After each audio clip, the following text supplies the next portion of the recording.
నందు ప్రేమ సోదరి సోదరులకు యేసుక్రీస్తు నామములో శుభములు. దేవుని యొక్క కృప మీకు కలుగునుగాక. ఈరోజు దేవుడు మనకిచ్చిన మాట న్యాయాధిపతుల గ్రంథము 10వ అధ్యాయము 15వ వచనం. అప్పుడు ఇశ్రాయేలీలు, మేము పాపం చేసి ఉన్నాము, నీ దృష్టికి ఏది అనుకూలమో దాని చొప్పున మాకు చెయ్యము, దయచేసి నేడు మమ్మను రక్షింపమని చెప్పి ఈ మాటలు మనం న్యాయాధిపతుల గ్రంథంలో చూస్తున్నాము. ఈ మాటలు ఇశ్రాయేలీలు దేవుడితో పలుకుతున్నట్టుగా మనం చూడగలమాట. ఇశ్రాయేలీలు ఎప్పుడైతే దేవుని సన్నిధిలో తప్పిపోతున్నారో, దేవునికి విరోధంగా దేవుడు ఏదైతే వాగ్దానం చేసి 7 దేశాలు వారికి ఇచ్చారో, ఆ 7 దేశాల్లో ఉన్న వారిలో చాలామందిని వీరు వెళ్ళగొట్టలేక వారితో కలిసి ఉన్నప్పుడు వారి తాలూకు ఆచారాలని, వారి తాలూకు వ్యవహారాలని నేర్చుకొని దేవునికి దూరం అయిపోయినట్టుగా మనము న్యాయాధిపతుల గ్రంథంలో 1వ అధ్యాయాల్లో చూస్తాం. ఎప్పుడైతే వారు దూరం అయిపోతున్నారో ఇక్కడ మనం చూస్తాం కదా, న్యాయాధిపతుల గ్రంథంలో వారు తప్పిపోయినప్పుడల్లా దేవుణ్ణి వేడుకున్నప్పుడు దేవుడు వారికి మరలా న్యాయాధిపతులు నిలబెట్టి ఆ న్యాయాధిపతుల ద్వారా విమోచించినట్టుగా మనం చూడగలం. ఆ న్యాయాధిపతి ఉన్నంత వరకు మంచిగా ఉండి మరలా తప్పిపోతుండేవారు.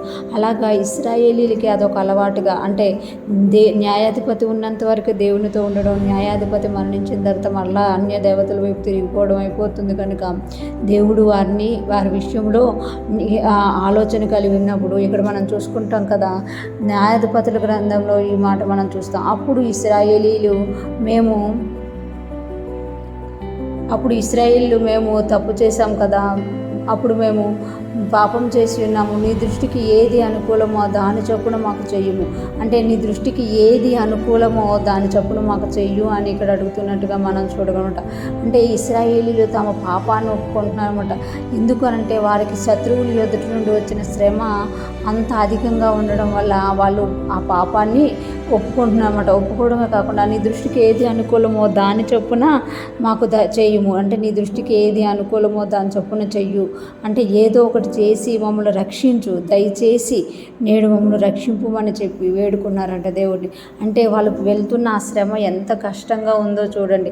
అందుకే వాళ్ళు ఆ దేవుడు కూడా, మీరు ఏదైతే నన్ను విసర్జించి ఏ దేవతల దగ్గరికి వెళ్ళారో ఆ దేవతల దగ్గరికే పొండి అని అన్నప్పుడు ఇశ్రాయేలీలు క్షమాపణ ప్రార్థన చేస్తున్నట్టుగా మనం ఇక్కడ చూడగలం. అప్పుడు దేవుడు మరలా వాళ్ళ కోసము దేవుడు ఒక న్యాయాధిపతిని లేపి దేవుడు వారిని రక్షించినట్టుగా మనం కింద వచనాల్లో చూడగలుగుతామన్నమాట. ఈరోజు ఫ్రెష్ మనం వింటున్న ప్రతి ఒక్కరూ జ్ఞాపకం చేసుకోవాలి, దేవుడు ప్రతిసారి క్షమిస్తున్నాడు కదా అని మనం తప్పులు చేసుకోవడం అలవాటుగా చేసుకుంటే కొన్నిసార్లు అది భక్తిహీనతగా మారిపోతుంది అన్నమాట. అందుకే మనం ఒకసారి క్షమాపణ పొందుకున్నామా, ఏ బలహీనత అయితే మనల్ని ఇబ్బంది పెడుతుందో ఆ బలహీనతను జయించడానికి దేవుని కృపను వేడుకోవాలి. ఆ బలహీనతలో మనం జయాన్ని చూడాలన్నమాట. ఎప్పుడైతే మనం జయాన్ని చూస్తామో దేవునికి ఇష్టపూర్వకంగా మారుతామన్నమాట. జయించిన వానికే పరలోక రాజ్యం, కానీ ఆ పాపంలో గడిగడికి పడిపోతూ దేవునికి ఆయాస పెట్టిన వాళ్ళకి కాదనమాట. ఎప్పుడైతే మనం జయిస్తామో మనకు దేవుడు సింహాసనాన్ని ఇస్తాడనమాట. ఈరోజు ఫ్రెష్ మనం ఉంటున్న ప్రతి ఒక్కరూ కూడా ఇశ్రాయేలీలాగా మాటి మాటికి తప్పిపోయే వారంగా, మాటి మాటికి వెనక్కి వెళ్ళిపోయే వారంగా కాకుండా దేవునిలో నిలిచి దేవునికి ఇష్టమైనట్టుగా జీవిస్తూ ఆయన నామానికి మహిమకరంగా అనేక మందికి ఆశీర్వాదకరంగా మనం ముందుగాక. అటువంటి గొప్ప కృప దేవుడు మనకి దయచేయునుగాక. ఆమేన్.